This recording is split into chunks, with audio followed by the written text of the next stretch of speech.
Welcome to the High Rise Podcast, presented by Headset, the leading data and analytics company for the cannabis industry. Welcome back to the High Rise, a laid-back, data-back conversation where we talk all things cannabis from U.S. MSOs to Canadian LPs, products and markets analysis through the lens of data. My name is Scott with Headset, and I am joined, as always, by Emily Paxhia of Poseidon. Hi, everyone. Welcome to the High Rise.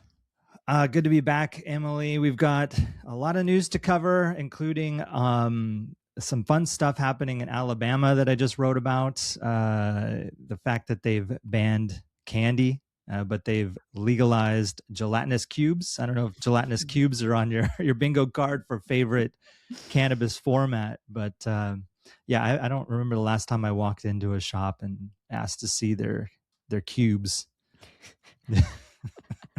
No, I mean, this is, I can't think of a grosser way to describe a product. Gelatinous cubes. Gelatinous cubes. That's right. That'll keep the kids away, but also all the adults. And we'll talk a lot about that. And then it's 420 weekendish. So lots to cover on that as well. Another year, although 420 is on a Monday, I believe. 420 is on a Monday, better than last year, which we'll just, not to bury the lead. It was Easter Sunday last year, so that was not a great day for 420. But we will be diving in on the data coming up. But yeah, it's interesting. Like Monday is an interesting day for 420, but Easter Sunday I think was rough for that is rough. Yeah, that is really rough. It's like 420 weekend, right? I think. I mean, it's always been, leading up to it, but the fact that it's on a Monday, for sure Friday, Saturday, Sunday are going to be pretty fun to watch. We started the party today at Sunburn, so really? I can tell you right now that we're 5 days ahead, turned up. Yeah, well, we actually started on the 8th, but like kind of started a little bit backed off, but now it's hammer is down. It's just gonna get crazier and crazier as we get into the dates. So I think we're in it already. It's like it's like at the mall now, if you ever go to a mall, like how after Halloween now it's Christmas, it just like jumps, and Christmas goes for like 2 months, 3 months. Now it's going to be 420 before we know it, especially in Florida. It's like, it's not the weekend ahead. It's the full month before. It's the month. The full 3 months before. Yeah, get crazy. My birthday is April 10th, and I used to hate it because it was 5 days before tax day, which is today, which is a bummer day. But now I kind of like it because it's kind of a part of the party for 420. So I'm into it. Yeah, true. So we'll dive into that. But before we do, let's talk about Alabama. If you remember in High Rises long ago, we talked about Alabama. We did. We talked. Yeah. Do you remember that? Talking about the licenses and the lottery and who got them. Yeah. Gosh, I don't know. What was that? 100 years ago? Something like that. Yeah. In cannabis years, easily. It feels like it, right? Yeah. And here we are, April 15th, tax day, and they're just about to open the first dispensary, Callie's Apothecary in Montgomery, Alabama, May 4th. So just a few weeks out, which is great after all this time. So that's the good news. I think the bad news and what I wrote about was just the product situation there. It feels like it's a state that's getting dragged into it, and kicking and screaming to avoid anything related to like how people actually consume cannabis and try to dial it in to maybe more of a medical, what people associate with medical, like capsules, gelatinous cubes, things that when I think medicine, I jump to, but no flower, no vapes, no pre-rolls, no concentrates. Yeah.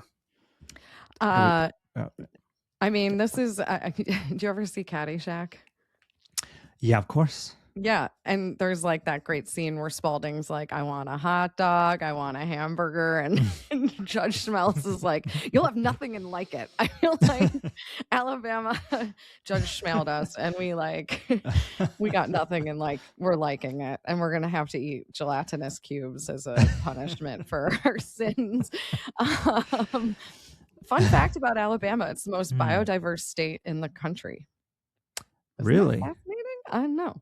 Wow. And it's also home of Basscor, which is a US-based hemp processing technology company, which is really cool. We're doing a lot of cool things out of Alabama. So Alabama's cool for, yeah, it is cool. You can someday soon near you have like denim or wovens or maybe plastics made out of hemp in a non-toxic processing form. So anyway, I diverge, but that's a pretty cool thing that's going down in Alabama. So shout out. Yeah, that is cool. That is cool. I was there as a kid. I went to space camp as a kid, which is in Alabama. Nerd.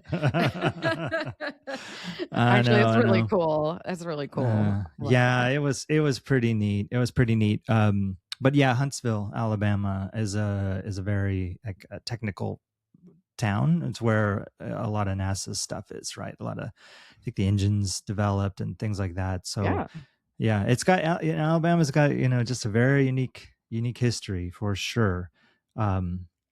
Anyways, and now they have, one more milestone, which is legal cannabis, medical, with a number of caveats, right? So, in the piece that I put together, I'll link to it on Substack. I think, I did an analysis of like looking at a Mississippi location and just the data that we have at Headset around sales, particularly just rolled up to category for like a leading dispensary in Mississippi. And as you can guess, like no one is buying these types of products that are legal in Alabama. Everyone's buying the things that are illegal. So, they're buying flour, they're buying vapes. I mean, it's no surprise, but that's the reality, right? They're not buying suppositories, nebulizers, lozenges. So, hopefully, I mean, look, it's a win. It's a win. It's been 100 years in the making, like we talked about the high rise so long ago, and we're finally here. So it's like a small win. Long way to go yet, but at least the door is cracked open. I think it's going to be pretty small. There's like 16 physicians that can certify patients. 5 million people, I think, are in Alabama, and our projections, kind of taking that data, like what it could be, it's going to be, probably like 50 million, 25 to 75 million, somewhere in there. So very, very small, but nice to see another pin on the map where you have, medical legal cannabis. Yep. Yeah. It's another pin on the map, and good for them. It's funny. We had an application in there, and then that, as we covered in a prior high rise, that process did not go well, and it was hotly contested. But didn't they throw those all out or something? Yeah, and have to redo it. It was a classic cannabis, show. But we decided to exit stage right at that point, because we could just see the writing on the wall, and it's like, man, you got to know when to hold them, you got to know when to fold them in this industry sometimes. But I hope for local folks who got this going, like Callie's, I hope they just rip it with these suppositories and just flying off the shelves. Crazy, just flying off the shelves. I mean, it's a party in your butt, I guess. But no, that's a very good category for people who are dealing with medical conditions for many, many reasons. Patches are good for the same reason, but I do feel like it is a bummer that they are not allowing some of these other categories, specifically flour. I get, like, if like a state is not really on the side of legalization, concentrates are a harder bill to sell because of the potency, but like flour and vapes, I don't know. Anyway, we'll see. I'm sure it's like the smoking analogy, right? But it is, a lot of people that get introduced to it for medical have experience with those categories, right? So switching to the Jello is tricky. But I think the gelatinous cubes are literally just going to be like, they're just gummies. They're just gummies. Yeah, it's just, they just can't call them that, or you can't maybe shape them like a bear or something, right? It's just I'm okay gotta with be that. a cube. Yeah, exactly. A gummy So that's something. a cube is tasty. That's something. Yeah, I feel like in Florida we have to call them chews. We can't call them gummies for the same reason, because it's or what I anticipate is the reason, because you don't want to entice children, which I am. It's adult use. It's for adults, and I'm for that. So that's fine with me. Totally. It's interesting. Like I notice a lot, like the vitamin aisle now. I see a lot of adult gummies. I don't know if you noticed that. I don't know if that's a new thing or it's always been the case. It used to be just take a multivitamin, like a pill, now it's like everything is gummy, multivitamin, gummy, whatever. Which it's just interesting. I don't know. That's well, so I think gummies there's are okay actually there, an right? absorption thing to it, but also I think we were all raised on like Flintstone vitamins. True. So like True. We're like, okay, a little helps the medicine go down. I don't know. I'm surprised there's not like Centrum 50-year-old plus shaped like Flintstones. We probably, they would probably kill it if they brought that back. They would kill it, right? Yeah. Everybody's pretty sad, so like nostalgia. Yeah, helps that's true. Or is that just here in cannabis now? It's I think it's a lot of places right now. Yeah. Anyways, well, congrats, Alabama. We'll congrats, see. Alabama.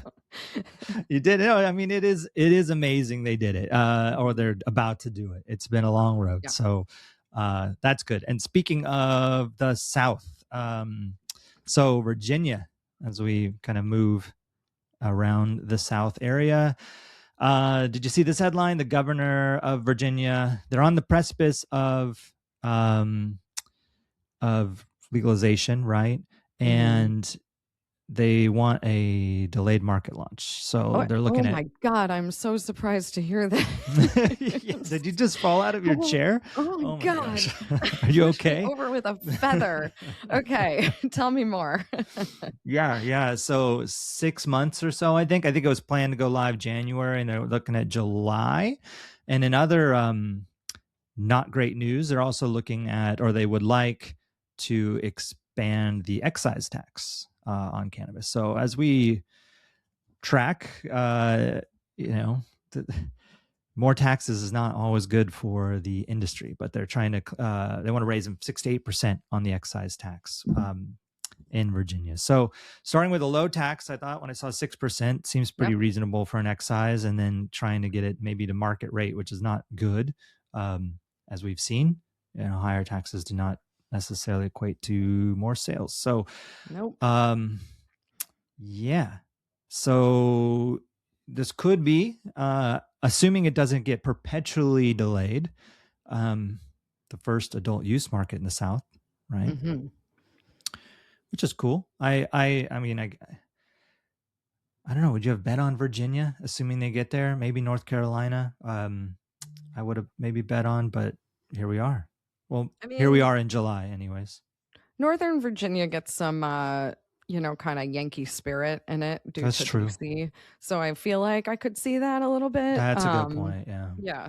But then it gets, but it's, hey, if it moves forward and gets done, and I'm not surprised about anything that you just told me, but it would be cool if it gets done. And I know a lot of people have been waiting for this, so would like to see it happen. I hope it's not a situation like Alabama where, a couple years from now, we're doing the high rise and we're talking about, remember Virginia? Yes. They did it. It's the year 2030 and we have flying cars, and Virginia just legalized. So let's hope they get it together. I think it was just a proposal. I don't know if it's actually happened. I think it was just the headline this week that they're proposing amendments. So we'll see. Right. Staying in the South. It's all about the South. That's where the action is. If you recall, maybe it was the last high rise, we were talking about Texas, and we're talking about Texas's changes related to hemp. Changes. Yep. Yeah. Well, the news this week was that a judge blocked the smokable hemp ban. Yeah. Surprise, surprise. I guess the temporary order will last until April 23rd. So make hay while the sun is shining if you're in Texas, I suppose, assuming, it doesn't get blocked again. But they have a bit of a reprieve here. Yep. Yeah. Yep. That's something. I think not much to say. Just figured someone greased the wheels somewhere. And I don't know. It's just delay. So I don't know why. It's weird to me, the smokable hemp support from in otherwise a market that hasn't embraced legalizing cannabis but allows for smokable hemp. It just seems paradoxical, as we talked about on our last episode. But we'll see what happens next. But I guess people can smoke hemp for 420. So, and by hemp, I mean we're talking just regular flower, right? Yeah, we're talking regular flower, like the THCA business or whatever. It's just flower. Yeah. And I think you're right. I mean, Texas is a state of contrasts in a big way. Yes. And this is a glaring example of that, where I remember Texas, and probably still is the state where if you were Snoop or anybody rolling in for a concert, they would just like roll the buses over and bust everybody. Do you remember these headlines all the time, right? And you're right. Yeah. And here they are allowing flower to be smoked. So it is interesting. And what they should do is just pass a regulated setup there, right? And expand the whole thing. But they get a delay. I know it's under the category of hemp. We know it's like just flower in this situation. But it doesn't look like the federal government and the stuff coming up in November, can't get a delay there, even though I think that's what everybody would love to see. So they're trying for it. Yeah. You never know. Never know. Okay. As we journey around the country, when we hop in our car, let's go north to Colorado from Texas. Road tripping. There was a number of articles from Colorado publications like the Westward, Denverite, Metro Times.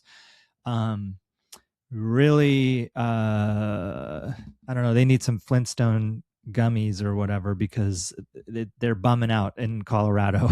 It's all these articles were just really, really tough on the Colorado market. And the Colorado market was really where adult use started, one of the earliest medical markets, the earliest adult use. Washington State and Colorado legalized at the same time, but Colorado opened their doors earlier because they had a pretty rigorous framework, and they were the model. They were the state we were talking about constantly, looking at constantly, and the news has just been really tough recently. Oversupply, competition from other states.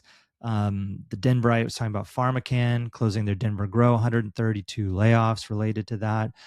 Westward talking about 3 of Colorado's largest chains downsized in 1 month. It's tough out there. And kind of rounding it out, like it's not just Colorado, but places like Michigan. Since rec launch, it's just it's tough. Michigan's closed. I think they reported 500 plus dispensaries and cultivators have shuttered since rec launched. And this is the nature of an emerging category, a new market. You look at any new capital market, right? Car gets invented, right? There's like hundreds of car companies, and now there's just a few, right? Boom and bust. Not everyone's going to win. But it's tough. It's tough, especially a market like Colorado that has such history. I mean, what adult use is now, what they legalized, was it 2012? 12 years old. But the market opened 12 years ago. I mean, it's crazy. Yeah, it's crazy. I was just thinking about, like, in the Denver Post had the cannabis, like an entire section of the newspaper dedicated to cannabis news. Totally. And then that was Ricardo Baca, who's still Yeah, he's still around, doing a lot around. of media PR stuff. And they actually spun that out of the Denver Post too, and they had their own. It was so popular. This was such an exciting category that I think they had their own cannabis.com or whatever it was. Yeah, totally. And and that's all gone too. The world has evolved. Yeah, but I mean, there's two things here. I mean, this is part of any, to your point, emerging market when things like open en masse and then and this is, what a free market does, then people with capital and also people that kind of win in the competition get to stick around. Our industry, this is exacerbated by a couple of things. One, the taxation can be problematic. Two, the competition from the illicit market that is unchecked by regulators is problematic, especially like here in California. Three, the cannabis tax of real estate is extraordinary. So the leasing is out of this world for these footprints. So therefore, like, if your business starts to struggle a little bit, it will quickly careen off a cliff if you don't have right-sized leasing or even lending. A lot of these businesses are over levered because there hasn't been equity financing in cannabis in so long. So the only available capital was through debt financing. And so, it's just, it makes for the hype, a boom bust of a cycle. It exacerbates it. So that's what we're looking at here. And that's all happening, by the way, while the price compression is occurring in the market. So it's like you've got extraordinary fixed cost, extraordinary cost of doing business for all the reasons we all know. And then your pricing is coming down. It's just really, really hard. So I think it accelerates. Honestly, some of this should have probably happened in 2020, 2021 when the price compression started. But then things got so distorted when people were spending government money, which is a good use of government money, on cannabis during the pandemic. People were staying home, consuming cannabis a lot more. So there's a lot of different dynamics that I think also extended this timeline so that we're now seeing this happen. Yeah. It's tough. Hopefully they recover. Hopefully, it comes back around. Or hopefully, rescheduling helps with some of this stuff. But yeah, interesting to see so many publications talking about it all this month here. Yeah, including Washington Post. Yeah, maybe that's why. Maybe that is why people are thinking about it. Oh, Colorado's the original. Let's check how they're doing. Oh, it's not doing. Yeah, it's funny actually. Sanjay Gupta is doing a special on Sunday night, I believe, about women and weed for his weed series. I think it's the 8th episode, which I didn't even realize. But it's so funny, like the first year, 2024, I think was when he did his first episode with, and he focused, might have been that one on Charlotte Figge from Charlotte's Web. She was I think so. An amazing beacon for this industry. And I remember being glued to that episode and people everywhere, because we were newly kind of out about being in the industry. We'd been building Poseidon for like a year and a half before that. And the amount of messages I got. So that I remember when that first Weed with Sanjay Gupta aired, it changed a lot of people's perceptions around cannabis in a positive way. Anyway, yeah, it's interesting. Yeah, it's I don't know. It's nice to see, and the headlines that seem to get the most attention, or certainly get the most attention, are the scary ones. I don't know, latching on to one story or inflating some challenge or whatever, and that stuff gets sent around the world quickly. But I remember this program when it first came out, it was kind of the inverse of that. It was like some good news around a category that kind of actually got a lot of traction and had a lot of people talking. Usually good news doesn't really go very far, it feels like, in the media, it just kind of falls off. So I remember that well, and it's great that now, in its 8th iteration. So and just from a business perspective, it must be doing well. They wouldn't do 8 of them if they didn't have viewers, people tuning in, people curious about this stuff. Right. So that's a good thing. Let's see.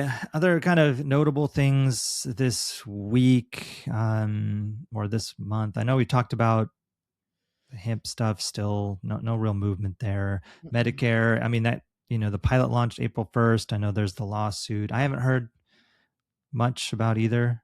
Yeah. Nope. Yeah. I think it's getting drowned in the noise about the war and other things. Yeah. Yeah. I guess, in this, we were talking about North Carolina. They are looking at it. This week, the governor, I guess they had an executive or an advisory council on cannabis that the governor established back in June. And then they're looking at it because I guess the finding, and it's like no surprise, it's a big, massive, unregulated mess between the illicit market and the hemp market. And the population size, and so I think they're trying to wrap their heads around, like, we have to do something here. So that's a headline. I'll link to the article in the Cannabis Business Times that talks about it.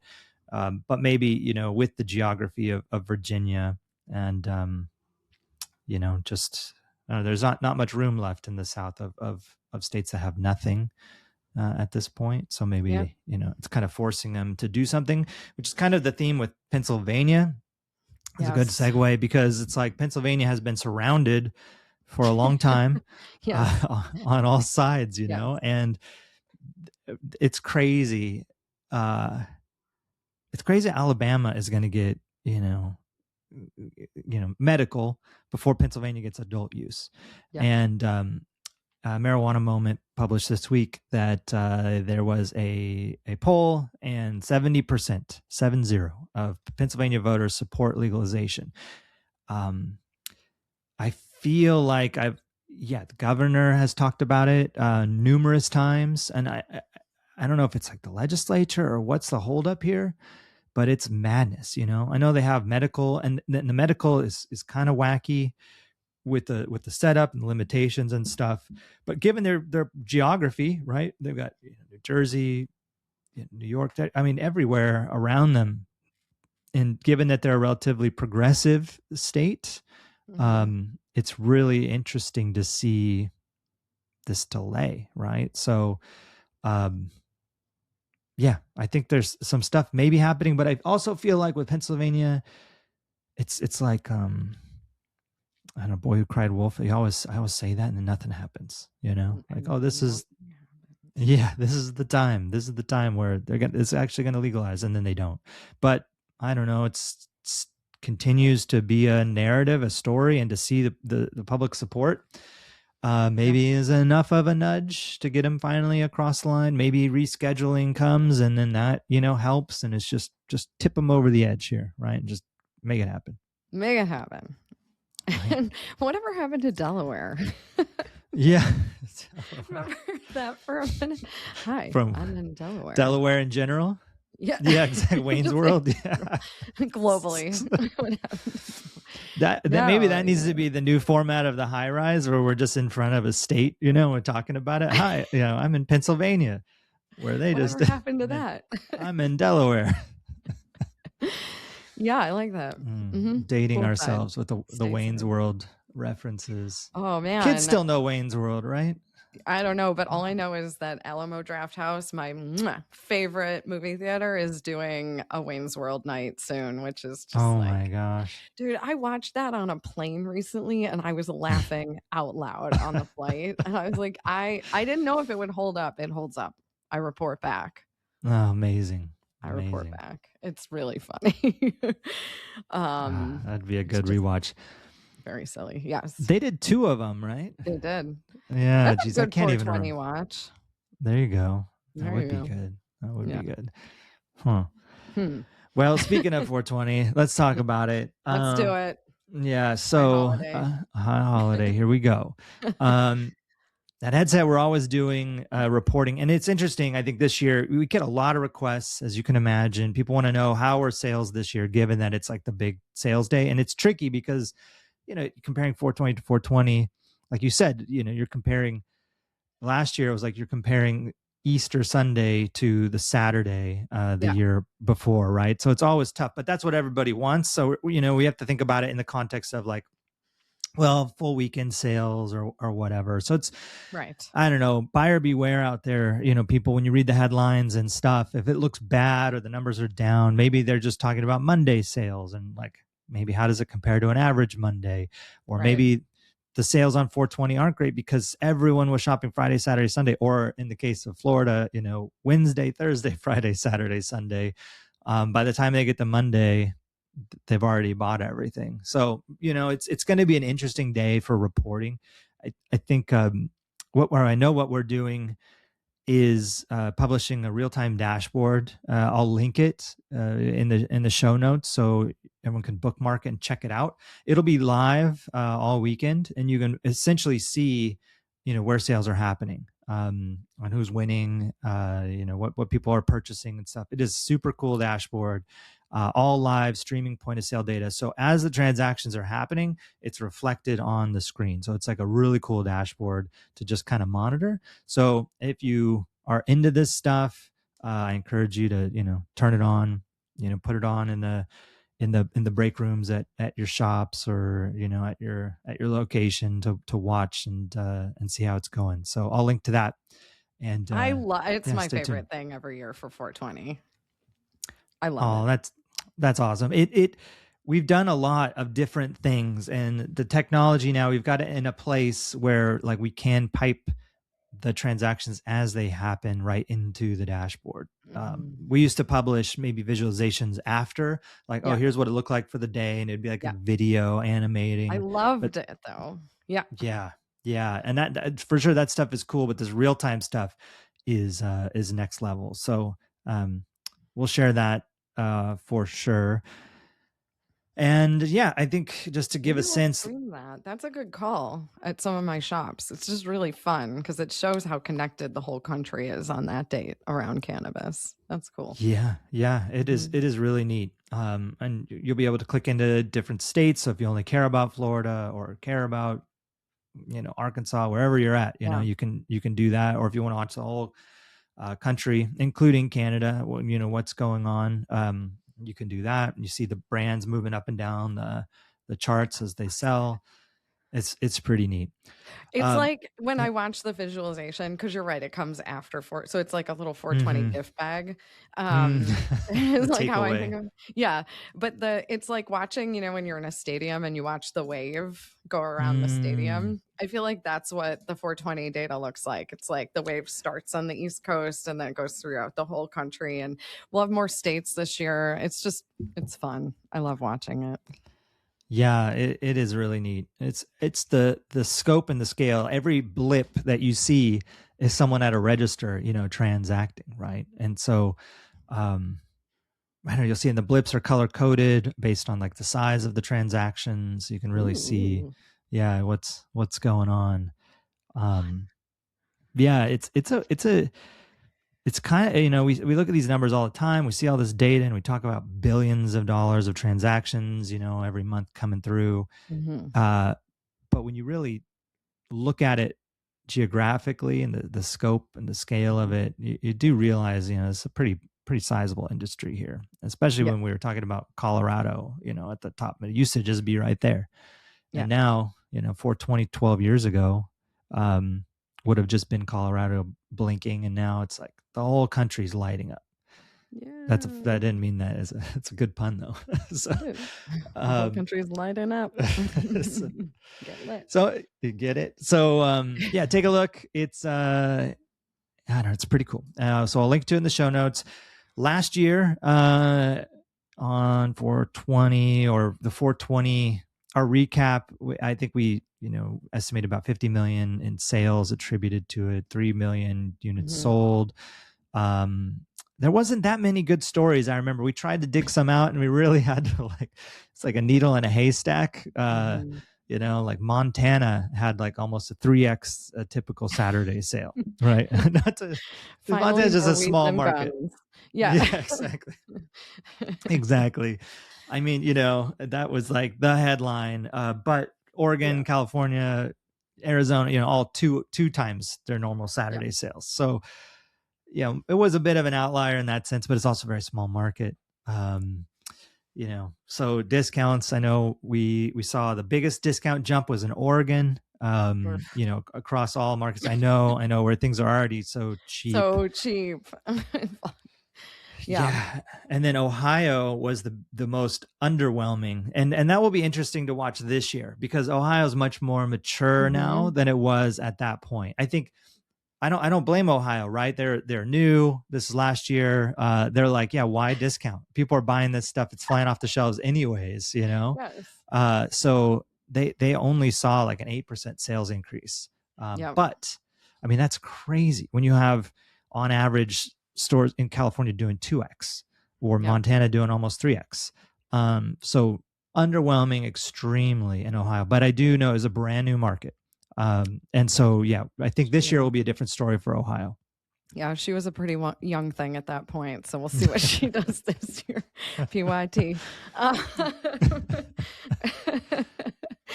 Come on down to Florida where we're all old and dusty. We're seen it a million times.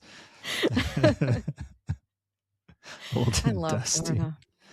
No, that's what I have this guy friend. I mean, these boys, having mostly guy friends my whole life has been brutal. But I guess one friend who's been texting me since my 20s for my birthday. Happy birthday, old Dusty. Anyway, shout out to Travis. Anyway. All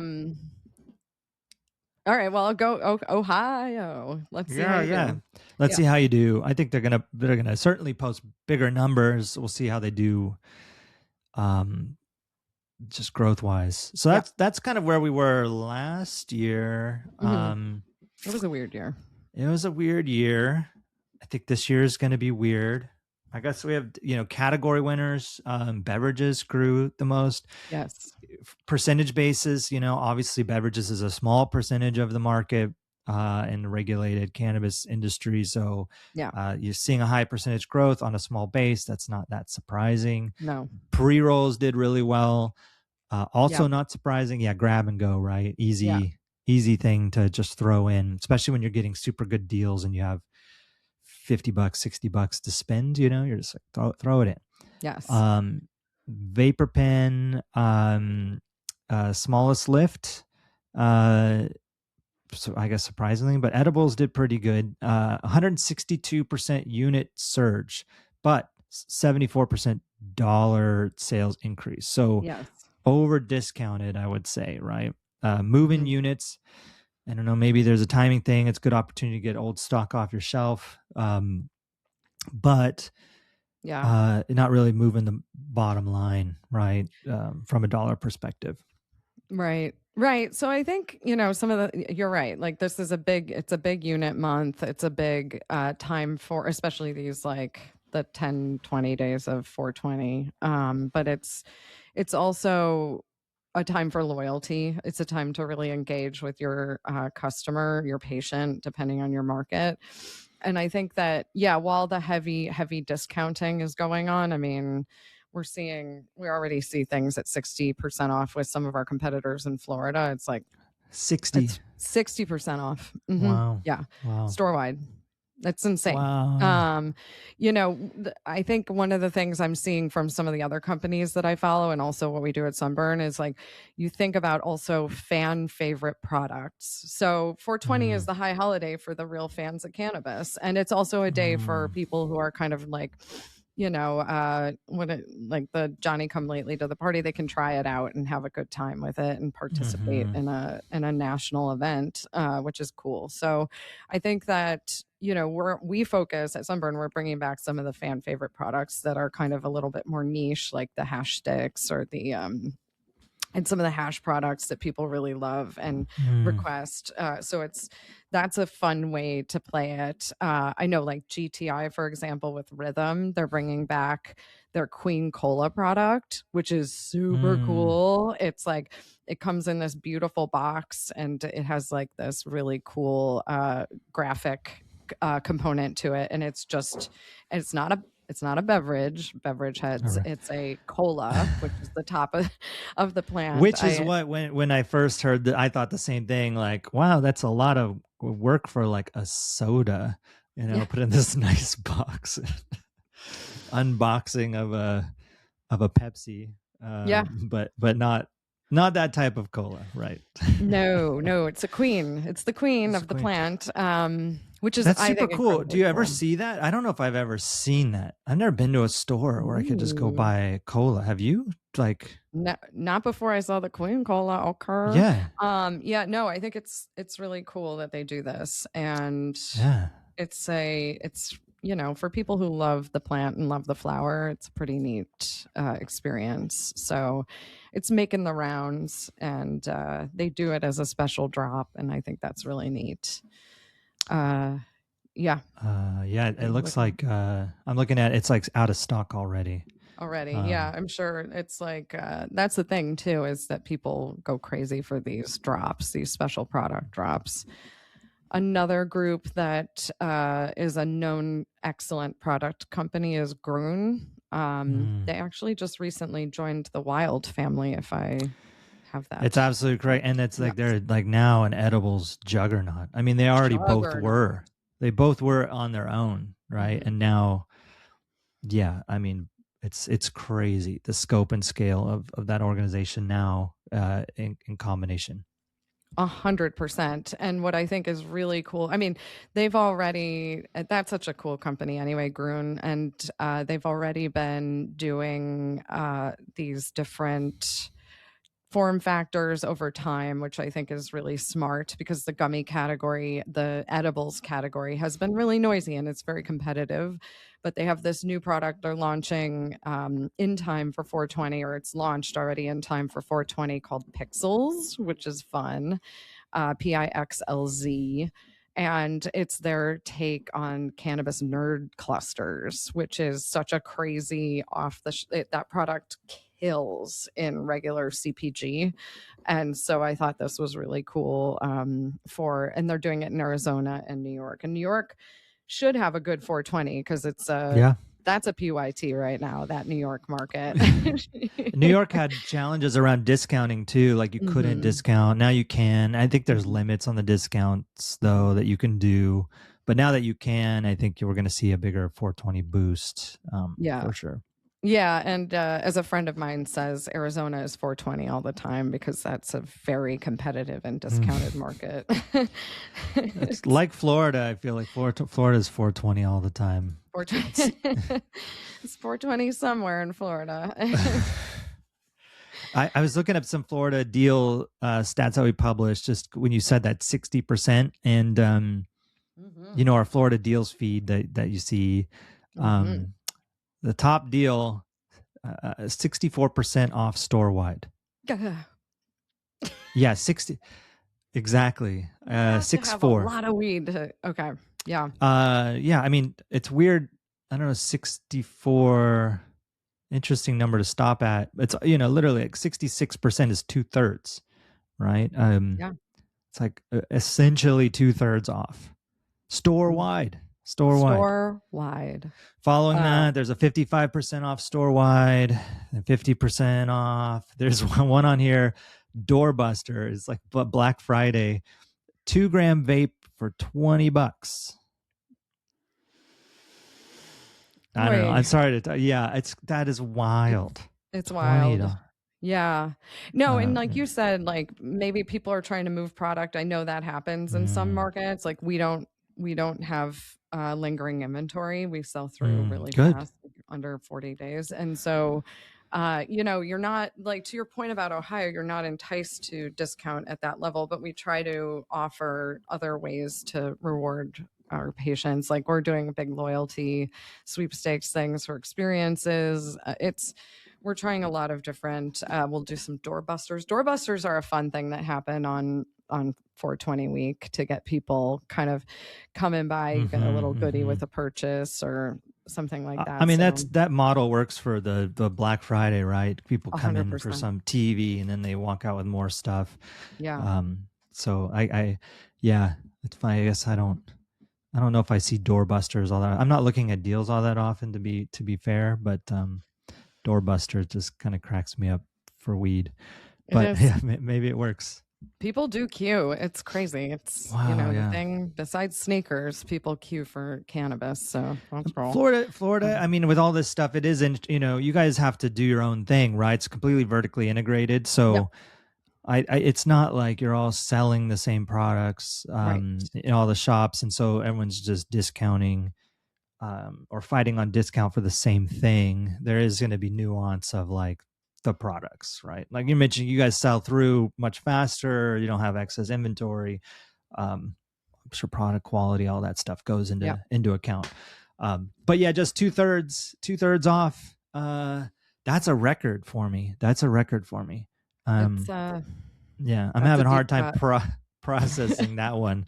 I'll think back, like, did I see a 2/3 off? Like, is that right?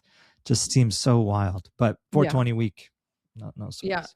And then I know, like in New Jersey, like Dogwood Green and the Green Initiative, they're doing some fun things around having live music, like DJs.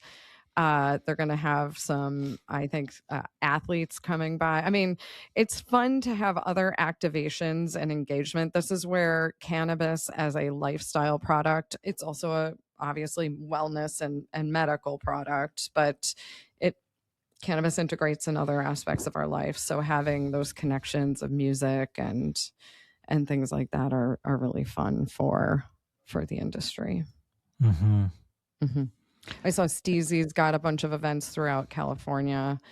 But you're right. Like it is very interesting in the vertical markets versus, like in California where a lot of the retailers are selling a lot of the same brands throughout the state. So how do you talk differently about your brands? And I wonder, how the brands think about that, their activations and the retail partners in California. I'm not as familiar with it at this point, how they're thinking about it, but this is what it's all about, is breaking through, because it does get really noisy for 420 week. Yeah, it certainly does. Well, it's cool stuff. We'll link to all these products. We'll link to these deals. The nerd gummy cluster is a pretty brilliant idea. We may have that candy lying around the house here. I think it is a wildly popular candy. Yeah. And the wild Groon, yeah, they're crushing it. But they are missing gelatinous cubes. They need to get into that category.